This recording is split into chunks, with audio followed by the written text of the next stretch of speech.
Apabila kita sedang dalam perjalanan menggunakan kendaraan umum, lalu tiba waktu salat, apakah kita harus melaksanakan salat, dan apabila harus, kemanakah arah kiblatnya? Sekian Ustaz, mohon penjelasannya.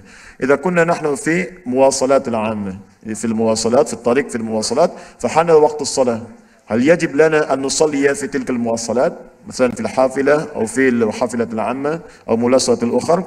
وإذا كان الواجب فكيف نواجه القبلة، نتوجه في القبلة، أين قبلتها؟ طيب، ما حكم الصلاة في المواصلات العامة إذا حان الوقت الصلاة، وأين اتجاه القبلة في تلك المواصلة؟ فليتفضل مشكورا بالإجابة. دكتور محمد تفضل. لا شك أن الصلاة أهم أركان الإسلام، فهي عمود الدين. من حافظ على الصلاة كان ذلك دليلا على الإيمان في قلبه. قال عمر بن الخطاب رضي الله عنه: لا حظ في الإسلام لمن ضيع الصلاة، لا حظ في الإسلام لمن ضيع الصلاة. وأحاديث النبي صلى الله عليه وسلم تحذر في هذا الأمر كثيرا من التهاون في الصلاة أو ترك الصلاة أو تأخير الصلاة لغير عذر. ويكفينا فويل للمصلين الذين هم عن صلاتهم ساهون. قال ابن عباس رضي الله عنه: ليس المقصود الذين يتركونها بالكلية، وإنما هذا الويل وهذا العقاب لمن تهاون في أمرها وأخرها بغير عذر. فهذا السؤال مهم، يجب على كل الأمة الإسلامية أن تحرص على الصلاة وأن تحافظ على الصلاة، وأن يكون قلبنا معلق بالمساجد. قلبك إذا كان معلق بالمساجد ليس معلق بالبناء، وإنما معلق بذكر الله ومعلق بالصلاة ومعلق بحب الله سبحانه وتعالى، فدائما تحرص على وقت الصلاة. لكن أحيانا أكون في المواصلات العامة، مثلا في الطائرة، في الأتوبيس، في السيارة العادية، في الموبيل، في غير ذلك. إذا استطعت وبسهولة وبدون مشقة، لأن يوجد بعض المدن هنا مزدحم جدا وقد لا يتوفر المسجد في المكان الذي أنت فيه، فإذا كنت تستطيع أن تصلي الصلاة في وقتها فهذا أفضل، وصلاة الجماعة أفضل من صلاة الفرد كما قال رسول الله صلى الله عليه وسلم ب27 درجة. إذن احرص على المحافظة على صلاة الجماعة أولا، كنت في البيت، كنت في العمل، كنت في الطريق، هذا أولا. يجب علينا جميعا أن نهتم لأمر الصلاة وأن نحافظ على الصلاة في أوقاتها، لأن الله سبحانه وتعالى أمرنا بالمحافظة على الصلاة مع الجماعة. لكن مثلا أحيانا الطريق مزدحم، لا يوجد مسجد قريب، أنا في الطائرة، أنا في الأتوبيس. إذا كان الوقت قليل، يعني مثلا أذن صلاة العصر وأنا أخرج من العمل وأركب السيارة، وبعد ربع ساعة أصل مثلا إلى مسجد، فلا بأس في ذلك، والأمر واسع إن شاء الله، والدين يسر ولا نشدد على أنفسنا. لكن متى أضطر إلى أن أصلي في الحافلة أو أن أضطر أن أصلي في الطائرة؟ إذا لم يتسع الوقت لأداء الفريضة. يعني أنا مثلا ركبت في صلاة المغرب أو قبل صلاة المغرب، ولا أصل إلا بعد العشاء مثلا، لا أستطيع أن أنزل من الحافلة أو أن أصلي أو غير ذلك، أو مرتبط بطريق طويل أو مع جماعة وأنا متوضئ وأريد أن أصلي. تجتهد إذا كان الفرض، تجتهد في محاولة معرفة القبلة، وأن تتوجه إليك بصدرك على قدر الاستطاعة، وأن تصلي إذا عرفت أن تتوجه إلى القبلة وبدون مشقة. لكن أنا في الطائرة ولا أستطيع، إذن أصلي أينما توجهت بي إذا لم أعرف الوجهة الصحيحة للقبلة، أصلي في مكاني. إذا كان هناك إرشادات في الطائرة مثلا القبلة يمين أو القبلة شمال أو هذه الجهة، خلاص وجب علي أن أصلي، وكما نفعل في القطار أيضا في الساعات الطويلة، وجب علي أن أتوجه إلى القبلة لأنها معلومة فأتوجه إلى القبلة. طيب إذا لم أستطع أصلي، وإن شاء الله الصلاة صحيحة ولا إعادة فيها، وتأخذ حكم الضرورة، والأمر إن شاء الله يكون واسعا. أما بالنسبة للنفل كما قال الشيخ، صلي في الحافلة، صلي في السيارة، على أي، المهم أن تنوي ناحية القبلة إذا كانت معلومة، ثم تكمل الصلاة على أي وجه وعلى أي جهة كنت، والله تعالى أعلم. Baik, yang pertama terkait dengan pertanyaan ini beliau sampaikan, pertama beliau ingin menegaskan dulu antara pentingnya salat dengan keadaan iman. Jadi salat itu sangat penting. Saya ulang, salat itu sangat penting. Bahkan dari beberapa keterangan Al-Quran, termasuk hadis Nabi SAW, salat seringkali disebut dengan iman. Misalnya Allah menyampaikan di surah Al-Baqarah, di ayat ke-143, وَمَا كَانَ اللَّهُ لِيُضِيعَ إِيمَانَكُمْ. Dan yang dimaksud iman di sini salat, ya. Jadi salat disebut dengan iman. Maka kata Umar bin Khattab radhiyallahu taala anhu, ya, maka orang-orang yang meninggalkan salat itu seakan enggak punya nilai dalam Islam. Tidak ada nilainya dalam Islam. Dia mengaku muslim tapi enggak salat, itu enggak diberi nilai. Enggak ada harganya gitu. Enggak ada nilainya si Allah Subhanahu wa taala. Seakan-akan imannya dipertanyakan, kemana imannya? Kalau dia betul-betul beriman, maka iman akan dibuktikan dengan ibadah. Karena itu seringkali iman dalam Al-Quran disandingkan dengan ibadah setelahnya. Alladzina yu'minuna bil ghaib wa yuqimunas shalah. Setelah iman kemudian salat. Maka orang-orang yang beriman tapi enggak salat dipertanyakan keadaan imannya. Baik, kemudian juga orang-orang yang mengabaikan salat sering dicela kemudian oleh Al-Quran. Ketika Allah menyampaikan fawailul lil musallin alladzina hum an salatihim sahun. Maka di sini Ibnu Abbas radhiyallahu taala anhuma memberikan tafsiran di sini. Apa di antara tafsirnya? Sahun di sini bukan berarti sekedar ria pada ayat setelahnya, tapi orang-orang yang mengabaikan salat. Ya, mengabaikan salat. Mengabaikan di sini ada yang bermalas-malasan, ada yang sengaja menunda, ada yang sengaja meninggalkan. Maka ini dipertanyakan, celaka kata Allah sudah beriman tapi masih kemudian mengabaikan salat. Ya, ini bagian-bagian yang sangat penting, bagian yang pertama. Maka berbahagialah ketika ada teman-teman, terutama yang bertanya seperti ini. Ini menunjukkan kadar keimanan masih melekat dalam jiwanya. Masya Allah, belum tiba waktu salat sudah bertanya. Belum tentu ada di kendaraan, sudah nanya. Ini menunjukkan ada iman yang sangat kuat melekat pada jiwanya. Karena itu beliau tadi menyampaikan, biasakan hati kita itu terkait dengan tempat salat. Qalbu muta'alliqan bil masajid. Ya, hatinya lekat dengan masjid. Masjid di sini yang dimaksudkan bukan perkara tempatnya, karena belum tentu dalam setiap kita salat bisa di masjid.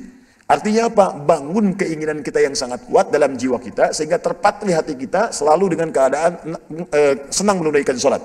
Ya, bukan karena tempatnya, tapi maksudnya keadaan ibadah dalam masjidnya. Maka jangan lupakan walaupun sedang berada di luar masjid, entah itu dalam suasana di kantor, di rumah, keadaan yang sangat terdesak, tidak terdesak, maka orang beriman itu walaupun tidak sedang di masjid, maka tetap hatinya lekat dengan ibadah-ibadah khususnya salat. Maka dalam konteks pertanyaan tadi, beliau urutkan dulu ada skala prioritas. Kalau memungkinkan berjamaah, tidak sedang di kendaraan, maka yang pertama berjamaah. Ya, lakukan berjamaah dengan dalil salatul jamaati afdalu min salatil fardhi bi 27 darajah. Salat berjamaah lebih utama daripada yang sendirian dengan 27 derajat. Bahkan di hadis Muslim itu baru masuk masjid dia saja itu sudah mendapatkan 25 pahala. Satu keduanya 500 tahun, dua ketiga 500 tahun, tiga keempat 500 tahun sampai dengan ujungnya. Jadi kalau bisa berjamaah, berjamaah. Kalau tak bisa di masjid, di kantor, berjamaah di kantor. Walaupun dengan teman, misalnya satu orang, syaratnya kan 2 orang. Kalau nggak bisa kemudian keluar rumah karena keadaan tertentu, jamaah di rumah. Ya, ibu pun demikian, Bu. Kalau nggak bisa ke masjid, misalnya keadaan tertentu, ibu kan ada anak, ada asisten rumah tangga. Jangan sholat sendirian. Ini kadang-kadang kamar ada 8, sholat masing-masing di tempatnya yang sama-sama. Kenapa tidak kemudian berjamaah di satu tempat? Kan pahalanya lebih banyak. Ya, nah kalau tidak memungkinkan itu karena seperti keadaan di kendaraan tadi, muwasalah ammah di kendaraan umum, maka perhatikan sifatnya kata beliau. Jika memungkinkan mengetahui arah kiblat, maka kemudian Anda pastikan dulu arah kiblatnya, menghadap dalam takbirnya ke arah kiblatnya, selanjutnya diteruskan sesuai dengan arah kendaraannya. Jika ini memungkinkan dilakukan, seperti naik pesawat misalnya kan, ingin ke Mesir atau menunaikan umrah atau haji, kan di layar itu Isya di monitor kan suka ada petunjuk-petunjuknya. Ini arah kiblatnya kesekian ya. Jika ada memungkinkan Anda bisa menghadap, Anda menghadap dulu seperti sunnah Nabi SAW. Beliau menghadap ke arah kiblatnya dulu, kemudian meneruskan sholatnya sesuai dengan arah kendaraannya. Jika memungkinkan. Jika tidak tahu sama sekali, maka Anda bisa menunaikan sholat ya sesuai dengan arah kendaraannya. Maka berlakulah di sini kemudian surah Al-Baqarah ayat ke-115, paling kiri di pertengahan. Walillahil masyriq wal maghrib, fa aynama tuwallu fathamma wajhullah. Unzur ila diqqati ayatul Qur'anil Karim. Fathamma wajhullah. Wajhullah. Jadi Allah yang kemudian mengarahkan kita, bukan kitanya kemudian yang kesulitan untuk menemukannya. Di kemanapun Anda menghadap, ya, menghadap saat tidak tahu kemudian timur dengan barat, mana kiblatnya, maka menghadaplah dan disitulah kemudian Allah yang akan mengarahkan kita pada jalan-jalan yang benar dan insya Allah dengan ayat ini salatnya sah benar dan tidak perlu mengulang kemudian dalam konteks waktu yang lain. Jika ada yang kemudian bisa mendapati tempat di tujuan dan masih ada bagian dari sholatnya, dan kalau di perjalanannya sulit, misal di motor tadi ya, di motor, ada misalnya sedang di bis, ada di kereta, sulit, macet dan sebagainya, mau sholat juga penuh, sedangkan Anda masih bisa sampai di tujuan, ada bagian waktu sholat, misalnya 15 menit, 10 menit, 20 menit, maka silahkan niatkan takhir, diakhirkan sholatnya, maka saat sampai Anda sholat. Tapi kalau ada kondisi darurat sama sekali misalnya, sampai di sana waktu sholat sudah hilang, maka kerjakan di kendaraan jika memungkinkan. Jika tidak, dalam keadaan berdiri, berdesakan, sulit, maka niatkan takhir sesampainya di situ baru kemudian Anda sholat. Dalam asbab darurat. Di kaidah usul fiqih, kaidah berbunyi ad-daruratu tubihul mahdhurat. Wallahu taala a'lam. Ma hukmul haid fi dukhul al-masjid? Ya, dukhul al-masjid. Apa hukumnya perempuan haid memasuki masjid? Perempuan yang masuk ke dalam masjid sedangkan dia dalam keadaan haid, maka ijma' ulama, sepakat semua ulama tidak diperkenankan perempuan yang sedang haid masuk ke dalam masjid kecuali, ada istisna di sini, kecuali dalam keadaan yang sangat darurat, yang dengan darurat itu mengharuskan dia berada dalam lingkungan masjid. Dan darurat ini nanti ada detailnya tersendiri, ada tafsilnya. Ya misal kita berikan contoh, ada keadaan-keadaan tertentu yang sangat dia butuhkan. Misal, ada pelajaran spesifik untuk perempuan. Yang dengan pelajaran ini, itu hanya pada saat itu saja. Kalau nggak ada, pelajaran itu sangat dia butuhkan, dia bisa kehilangan. Bahkan kehilangan ini berdampak kemudian pada bimbingan kehidupan yang sedang dia alami. Dia ingin mengajukan fatwa, dia ingin ada pertanyaan, dan hanya kesempatan itu saja. Maka dalam konteks ini diperkenankan bagi dia, itu pun dalam keadaan berhati-hati. Jika dia bisa mendapatkan saf paling belakang, atau misalnya di halaman atau di luar masjidnya, maka itu lebih baik dan lebih diutamakan. Ya Allah Ta'ala a'lam. Mohon doa dari Ustaz. Ya, kita doakan, dan doakan saya juga, doakan kita semua. Doa khusus dari Ustaz untuk anak. Baik, saya doakan untuk anak. Ya, semoga anak sehat. Ya, semoga antum diridai Allah, disayang Allah insyaAllah. Dan di belakang ini kita berdoa. Semoga Allah mengampuni dosa dan mengabulkan keinginan-keinginan anak yang Allah ridai. Mudah-mudahan semua diberikan oleh itu oleh Allah, termasuk kita semua yang hadir atau yang menyimak juga dalam tayangan live kita saat ini. Semoga anak jadi hafidz Al-Quran. Oh, ganti nama aja dari Yahdi jadi hafidz ya. Ya, kalau mau hafidz, ya menghafal, niatkan. Niatkan dengan baik. Niatkan lillah. Kalau sudah karena Allah itu, sudah nggak peduli mau dikasih berapa. Mau 1 surah, boleh. 2 surah terserah. Yang penting mampu mengamalkan dan Allah ridha. Itu kuncinya. Ada seorang bernama Abu Abdurrahman As-Sulami. Dia meriwayatkan hadis, beliau meriwayatkan hadis tentang bagaimana kemuliaan penghafal Quran dan ahli Quran. Khairukum man ta'allamal Qur'ana wa 'allamah. Di itu hadis diriwayatkan oleh Imam Al-Bukhari. Nomor hadis 4793. Imam Al-Bukhari menerima dari seorang bernama Hajjaj bin Minhal. Hajjaj bin Minhal menerima dari Syu'bah. Syu'bah menerima dari Alqamah bin Marfad. Alqamah bin Marfad menerima dari Sa'ad bin Ubaidah. Sa'ad bin Ubaidah menerima dari Abu Abdurrahman As-Sulami. Abu Abdurrahman As-Sulami menerima dari Uthman bin Affan radhiyallahu taala anhu dan Ali bin Abi Thalib karamahullahu wajhah. Keduanya menerima dari Rasulullah sallallahu alaihi wasallam. Ya, beliau menyampaikan khairukum man ta'allama al-Qur'ana wa 'allama. Orang yang baik di antara kalian adalah orang yang mampu belajar Al-Qur'an dan mengamalkannya. Tapi apa kata Abu Abdurrahman As-Sulami? Akhadtul Qur'ana an qaumin. Saya itu belajar Quran dari sekelompok sahabat. Banyak, bukan 1-2 orang. Ya, apa yang dipelajari? Belajar itu nggak banyak-banyak. Kami belajar la natajawazu an asyra ayatin. Tidak kami lampaui 10 ayat. Dia belajar itu 10 ayat dulu. Menghafal itu nggak banyak-banyak dulu. 10 ayat, 10 ayat, 10 ayat. Lalu kami berusaha mengamalkan. Kalau sudah sanggup mengamalkan, baru kami lompat ke ayat berikutnya. Lompat ke ayat berikutnya. Terus ke ayat berikutnya.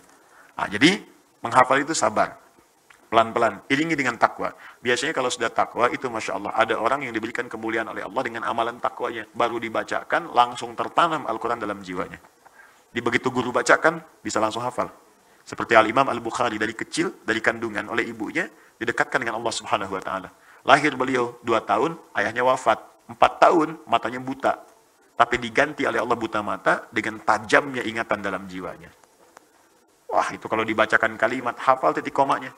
Al-Imam Al-Bukhari.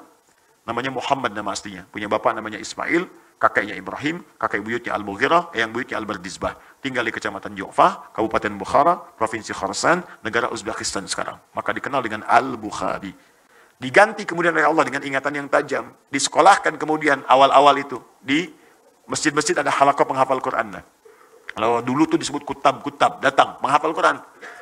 Beliau bergabung dengan orang-orang seusia dan di atasnya. Beliau yang paling muda, datang dibacakan kemudian. 1 surah dalam Al-Quran, surah Qaf. Qaf. Dibacakan surah ke-50 itu. Sampai ke ayat 22, sampai seterusnya, sampai selesai. Setelah itu syekhnya bertanya, siapa yang hafal? Tiba-tiba kemudian anak itu langsung mengangkat tangannya. Lalu saya cuma tanya, siapa yang udah hafal? Angkat tangan, baru dibacakan sekali, angkat tangan. Syekhnya ingin menguji. Ta'al ya bunai, datang sini.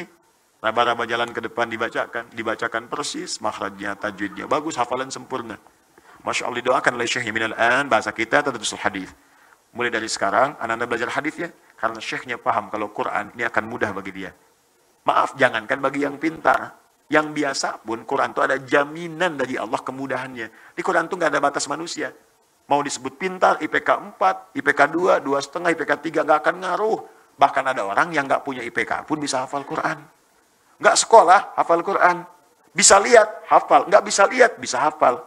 Yang normal otak, hafal. Yang lumpuh otak, bisa hafal. Nggak ada batas. Maka syekhnya mengatakan belajar hadis. Karena hadis itu butuh kekuatan lebih dibandingkan dengan Al-Quran. Nggak ada jaminan hafal cepat. Beliau tahu ini punya keunggulan. Begitu pulang ke rumahnya bangga, dikatakan pada ibunya, Ummi, amati, mama tadi terjadi peristiwa begini, saya disanjung, saya disuruh belajar hadis, saya pengen belajar hadis. Kata ibunya, nak, cukupkan dulu dengan Al-Quran, engkau punya keterbatasan. La, uridul hadis, tidak, saya pengen belajar hadis. Sampai kemudian beliau berpisah dengan ibunya, meraba jalan masuk kamarnya. Ibunya melihat itu haru, masuk ke mihrabnya, hamparkan saja dan berdoa kepada Allah. Ya Al-Basir, Ya Alladhi ala kulli syai'in qadir, a'id basirat ibni. Ya Allah, Ya Allah, Ya Allah, yang punya sifat menatap dengan tajam, yang maha mengawasi, mohon kembalikan penglihatan anak saya. Engkau yang maha mampu ya Allah, tidak ada batas bagimu. Ketika berdoa, lelah, capek, tertidur dari air mata, mimpi Nabi Ibrahim. Bertemu dengan Nabi Ibrahim. Dikatakan kepadanya, anakmu akan melihat lagi. Jadi begitu ibunya berkata, Ya Al-Basir, Ya Alladhi ala kulli syai'in qadir, Al-Bukhari sedang mengulang hafalan ayat Qur'annya. Sedang mengulang surat Qaf tadi. Sampai di surah itu, di ayat ke-22. Mengatakan, Laqad kunta fi ghaflatin min hadha. Fakashafna anka ghita'aka wa basaruka al-yawma hadid. Dulu pandanganmu tertutup, ada penghalangnya. Maka mulai sekarang kami akan bukakan. Sejak saat ini, pandanganmu akan menetap kembali dengan tajam. Sebetulnya ayat ini ayat akhirat. Tentang kondisi orang-orang yang di akhirat, tadinya di dunia buta, dibukakan di akhirat. Tapi itu diturunkan kemuliaannya di dunia untuk Imam Al-Bukhari. Saking takwanya, orang tuanya dekat dengan Allah. Diberikan oleh Allah satu kemuliaan. Tiba-tiba dibuka, bisa melihat kembali. Kaget, lompat. Kejar ibunya, Ummi laqad ra'ait. Mama, saya bisa lihat lagi, saya bisa lihat lagi. Ibunya kaget bangun. Jadi peluk anaknya, rubbama ra'aita biqalbik. Nah, mungkin ananda melihat dengan hati. Kata Al-Bukhari, la bal bi'aini, saya lihat dengan mata, Pak. Mau pakai baju ini, di hadapan kita ada benda-benda begini, berpelukan keduanya. Berpelukan, Masya Allah, ingat bapaknya lagi. Setelah itu belajar hadis sampai menuliskan Sahih Al-Bukhari selama 16 tahun. Sebagian ditulis kemudian di Masjidil Haram, disempurnakan kemudian di Masjid Nabi. Setiap mau nulis satu hadis, sholat dulu 2 rakaat. Salat berhujah di hadapan Allah dan Rasulnya di hari kiamat nanti. Selesailah Sahih Al-Bukhari, itu di antara kisahnya. Dan semuanya akan gampang ketika dekat dengan Allah. Jangankan Al-Quran, hadis pun akan diberikan dengan izin Allah subhanahu wa ta'ala. Yang penting ikhlas. Semoga Allah mengumpulkan anda di surga Firdaus bersama para nabi dan orang-orang. Semoga kita semua dikumpulkan oleh Allah subhanahu wa ta'ala insyaAllah. Ya, karena itu beramal, siapkan bekalnya. Dan semoga dengan bekal itu dicukupkan kita untuk mendapatkan apa yang kemudian kita harapkan. Pernah dengar nggak kisah Nabi Ibrahim kedatangan tamu di malam-malam? Ya. Idh-dakhalu alaihi faqalu salama. Ketika datang tengah malam ini sebetulnya mau mampir saja ke situ, mampir. Karena tujuan utamanya ke tempatnya Nabi Lut. Ya, saudara Nabi Ibrahim. Mampir ke situ, datang malam-malam.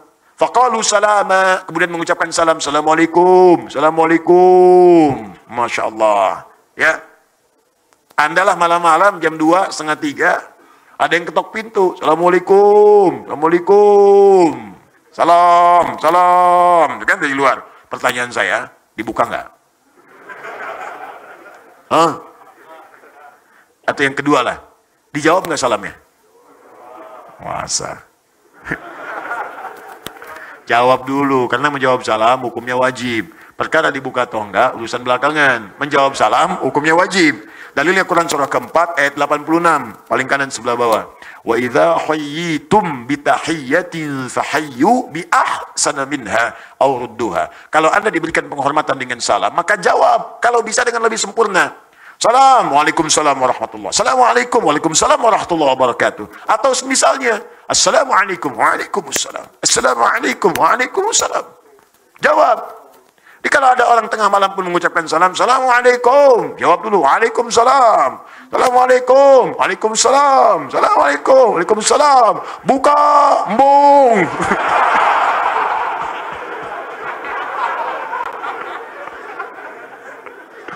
Salam, buka, gak mau. Baik, Nabi Ibrahim lihat, Waalaikumsalam warahmatullahi wabarakatuh. Salam, singkatannya itu. Ya, jadi kalau ini salam boleh. Begitu dibuka qaumum munkarun. Orang asing. Bukan orang sini, jauh. Kalau orang jauh, ini berarti nggak usah banyak ditanya, mungkin capek, lelah. Silakan masuk, duduk aja. Ya, faragha ila ahlihi faja'a bi'idlin samin. Kemudian datang ke istrinya Sayyidah Sarah bertanya, ini ada tamu malam hari begini, kita punya menu terbaik apa untuk menjamunya? Kata istrinya, Pak, nggak ada makanan nih, kosong. Maka sempat-sempatnya nengok kemudian ke belakang, lihat stok ternaknya, ada lembu anak sapi. Itu nyembeli dulu, bikin gulai malam-malam untuk memuliakan tamu. Masya Allah. Coba lihat Khalilullah, kekasih Allah, Nabi Ibrahim. Ya, bapak moyangnya para nabi. Di bawah beliau tuh nabi semua itu. Nanti lahir kemudian Ishak, nabi setelahnya. Ishak, Yakub, ada Yusuf, ada terus, ada Sulaiman, ada Daud, ada Musa sebelumnya. Terus sampai dengan ke Isa alaihissalam. Dari jalur Nabi Ismail alaihissalam sampai ke Nabi Muhammad SAW. Nabi Muhammad itu jalur Nabi Ismail. Muhammad SAW bin Abdullah, bin Abdul Muttalib, bin Hashim, bin Abdul Manaf, bin Qusay, bin Murrah, bin Kilab, bin Ka'ab, bin Ghalib, bin Figir, bin Malik, bin Nadar, bin Kinana, bin Khuzaimah, bin Mudrikah, bin Ilyas, bin Nizar, bin Mudar, bin Ma'ad, bin Adnan, bin Adi, bin Adri, bin Muqawwam, bin Naghur, bin Tari, bin Ya'rab, bin Yasub, bin Nabit, bin Ismail alaihissalam, bin Ibrahim alaihissalam. Satu nasab, nyambung. Ulangi. Tuh. Semua Abul Anbiya, bapak para nabi. Khalilullah, yang sangat dekat dengan Allah, dicintai oleh Allah. Kedatangan tamu malam-malam dimuliakan sampai bikin gulai. Ahli surga. Kita ahli surga belum. Nabi bukan, Rasul bukan. Bapak para nabi juga bukan, tetangga nabi juga bukan. Assalamualaikum, salam, buka. Begitu dilihat ternyata jubah putih, rambut gondrong agak banyak, 3-5 orang. 5 makhluk. Jadi dibuka enggak? Kata Nabi Ibrahim, silakan duduk. Ke belakang, tiba-tiba bawa makanan. Faja'a bi'idlin samin faqarrabahu ilaihim qala ala ta'kulun. Dihidangkan kepada mereka. Tapi persoalan belum tuntas, begitu dihidangkan sudah duduk, makanan enggak disentuh. Dilihat aja begini. Ya, enggak dipegang, enggak ngapa-ngapain. Begitu diamati Nabi Ibrahim, ini enggak dipegang. Enggak dimakan, cuman dilihatin, lihat ke bawah, kaki enggak napak di lantai. Mas. Malam-malam datang tamu 5 orang, jubah putih, rambut panjang, datang duduk. Masya Allah. Pak, mohon maaf, datang. Dihidangkan makanan. Sate 200 tusuk. Hadir semua. Cuman dilihat aja. Kakinya nggak napak. Respon Anda bagaimana? Udah nggak sempat lagi ngasih rekaman begini tuh. Dan nggak sempat lari, karena sudah ada di situ. Nggak ada peluang lari. Rasa takut yang menghadirkan kemudian kekhawatiran dan tidak punya peluang untuk mengelak, itu disebut aujas namanya. Fa'aujasa minhum khifah. Maka mulailah merasakan kekhawatiran, takut, tapi udah nggak bisa ngelak, jadi situ aja. Ya. Maka mereka berkata, qalu la takhaf, jangan takut, kami adalah malaikat yang menyamar. Datang ke sini untuk mampir aja. Tujuan kami itu ke tempatnya Nabi Lut, tapi Anda ini Ibrahim luar biasa alaihissalam. Luar biasa. Kami datang malam-malam masih dijamu, disambut. Kami berikan kabar gembira dari kemuliaan yang telah Engkau berikan ini. Ada kabar gembira dari Allah. Wa basyaruhu bighulamin alim. Allah kasih kabar karena akhlakmu yang mulia ini, karena amalmu ini, istrimu yang divonis monopus dan mandul tidak mungkin punya anak itu akan melahirkan seorang anak, langsung kemudian anugerahnya dari Allah. Anak yang sangat cerdas. Jadi kalau Anda ingin mendapatkan satu jawaban dari doa yang kata orang mustahil, maka lakukanlah amalan-amalan yang menurut orang sulit untuk dilakukan. Itu rumus Quran di ayat ini. Jadi kalau sedang punya keinginan, kata orang nggak mungkin nih, kata orang nggak bisa, maka kerjakan amalan-amalan yang tidak banyak orang melakukannya. Orang malam tidur, Anda bangun. Orang siang makan, Anda puasa. Ya, orang sedekah kaya ada, wajar. Anda kumpul-kumpul dapat 1.000 rupiah, sisihkan 200. Dapat 10.000, sisihkan 2.000. Anda sedekahkan dan niatkan untuk mencapai apa yang Anda inginkan. Jika benar itu dibutuhkan, Allah akan anugerahkan. Itu rumusnya. Kan jarang ada orang terima tamu malam-malam, apalagi dibikinin gulai sendiri. Maka ketika Anda melakukan perbuatan yang menurut banyak orang tidak mungkin, maka Allah pun akan memberikan sesuatu yang menurut banyak orang mustahil didapatkan. Baik. Assalamualaikum warahmatullahi wabarakatuh. Saudara saya selalu berkonsultasi pada seseorang agar karir dan jodohnya lancar. Dan seseorang tersebut memberi amalan seperti zikir, sholat, mandi seperti di sungai pada malam hari. Wah, ini masalah. Zikirnya udah bagus, sholat, mandinya di sungai, malam lagi. Dan ziarah dengan memberi sesajen. Ziarahnya ke kubur benar, ngasih sesajen nih, itu yang masalah. Lalu seorang tersebut membacakan beberapa ayat Quran. Pertanyaannya, apakah itu diperbolehkan dan dapat dikatakan musyrik? Tidak boleh dan itu musyrik. Ada ayatnya. Dan ini permainan jin, permainan setan, lewat jin-jin.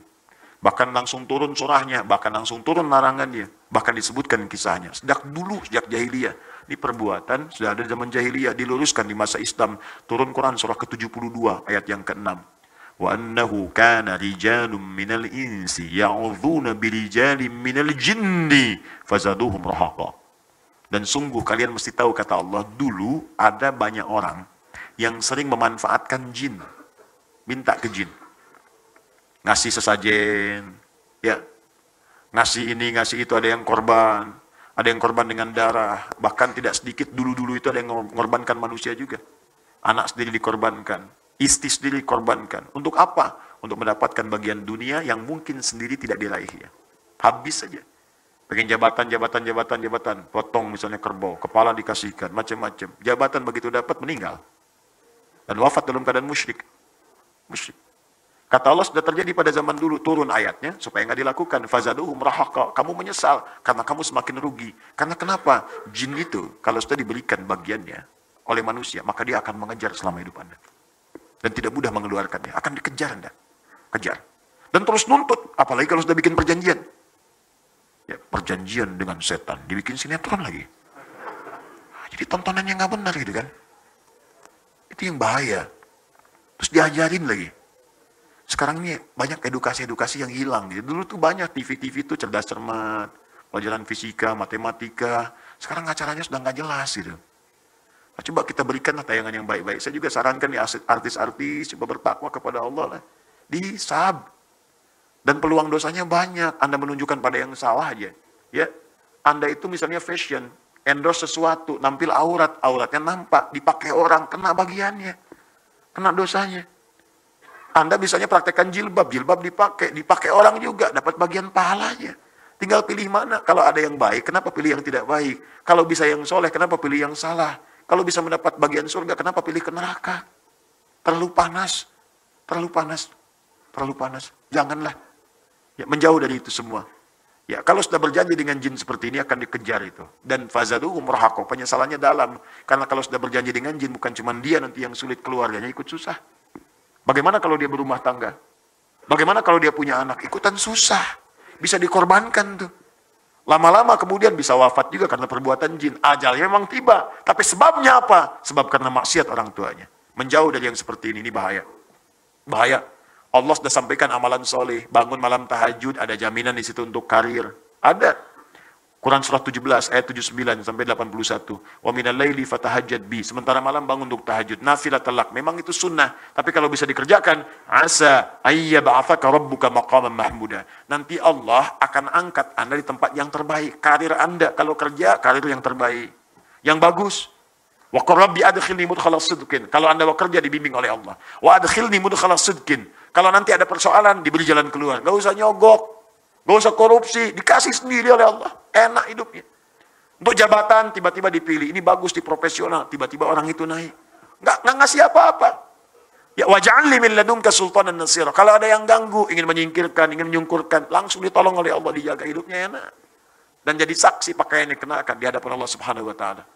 Ya, birokrat misalnya, aparat segalanya pakai seragam. Itu seragam itu akan ditanya di hadapan Allah.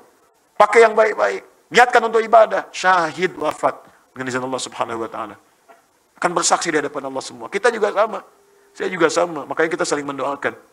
Ya, permohonan saya cuma 2, minta ya Allah, saya nggak minta apa-apa, tolong minta doakan saja saya supaya diampuni dosa-dosa oleh Allah. Ya, dan wafatnya bisa syahid, sedang ngajar, itu kan. Wafat, enak banget tuh. Insyaallah, ngajar, meninggal, enak. Ya, kalau bukan gurunya yang muridnya misalnya kan. Ya, kan? Ya. Ya, jadi yang seperti itu jangan ya, jangan. Hadratus Syekh Muhammad Hashim bin Ash'ari, pendiri Nahdlatul Ulama, Jamiah Nahdlatul Ulama 31 Januari 1926. Ya, ini karib sahabatnya Syekh Ahmad Dahlan, pendiri Jamiah Muhammadiyah 18 November 1912. Nah, jadi NU berdiri 14 tahun setelah Muhammadiyah berdiri. Ya, di kakak itu. Itu Syekh Hashim itu senang menulis. Punya 19 kitab. Di kitab keduanya ada judulnya Risalah Ahlus Sunnah wal Jamaah. Risalah Ahlus Sunnah wal Jamaah. Buka halaman 11, paragraf yang terakhir paling bawah, baris 1 sampai baris 4. Itu disebutkan oleh beliau di antara bid'ah akidah, penyimpangan dalam akidah yang terjadi di tanah Jawa mulai muncul tahun 1333 Hijrah. 107 tahun yang lalu. Sekarang 1440. Wa minhumul abahiyuna, dan di antara aliran menyimpang itu aliran abahiyun. Abahiyun. Siapa aliran abahiyun itu? Alladzina yadhkurunallaha, kurang lebih bahasanya orang-orang yang berusaha berzikir kepada Allah Subhanahu wa taala banyak, tapi kesimpulan caranya keliru. Sampai menyimpulkan wasofa qalbuhu. Ya, kebanyakan banyak bukan karena zikirnya, karena niatnya yang salah, konslet kemudian akalnya. Konslet sampai menyimpulkan salah dan merasa menyimpulkan dengan zikir itu hatinya sudah bersih banget, bersih. Saking bersihnya, fala yantawiqu alaihil amru wan nahyu. Maka sudah enggak berlaku lagi perintah dan larangan. Sudah enggak merasa mesti mengerjakan perintah karena sudah bersih hati. Salat itu fungsinya terbebas dari perbuatan keji dan mungkar. Dia itu sudah berlatih sehingga merasa sudah mengerjakan perbuatan keji dan mungkar lagi. Sehingga merasa sudah enggak usah salat lagi. Di amalannya zikir, cuman enggak salat. Jadi kalau Anda datang, tampilannya bagus. Pakai jubah. Lebarnya lebih daripada Batman. Ya, misal. Janggut, pakai sorban, macam-macam. Datang Anda. Pak Yai, oh, punten, ya Abi, aduh, ayo peryogi. Saya ada persoalan ini. Ya. Saya alhamdulillah di Bandung 3 hari, lancar bahasa Sunda. Alhamdulillah. Ya. Saya ada kebutuhan. Minta Pak Kiai gini-gini. Tiba waktu sholat. Allahu Akbar, Allahu Akbar. Oh, Pak Kiai, apa kita nggak sholat dulu? Ai masih belajar.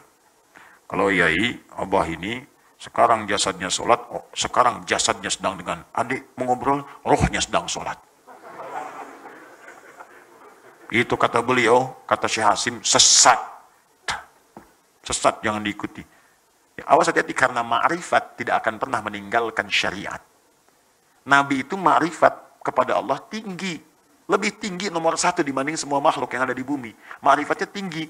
Tapi apakah pernah tercatat dalam hadis Nabi meninggalkan sholat?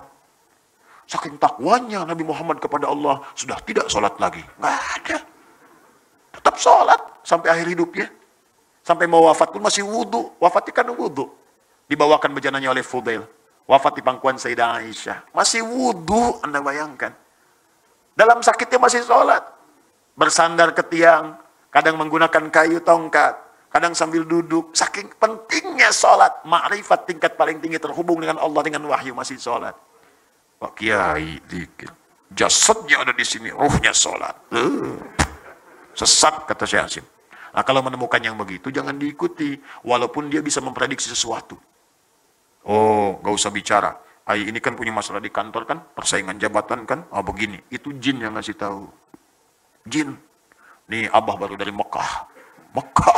Keluarkan contoh potongan kain kiswah. Padahal Mekah tahun 10 tahun lalu dipotong. Ada. Nah, itu kadang-kadang bantuan jin. Pada yang seperti itu jangan diikuti. Kalau ada orang kemudian melakukan demikian tapi meninggalkan syariat, jauhi yang seperti itu. Saya pernah orang liberal itu pengen ngajak diskusi pada saya. Sampaikan kalimat. Ustaz, menurut kami, bukankah fungsi sholat itu mencegah perbuatan keji dan mungkar?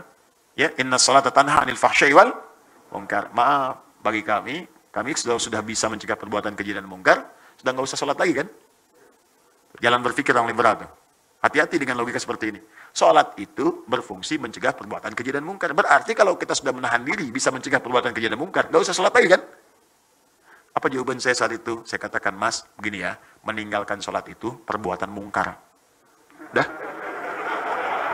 kita tinggalin aja. Selesai.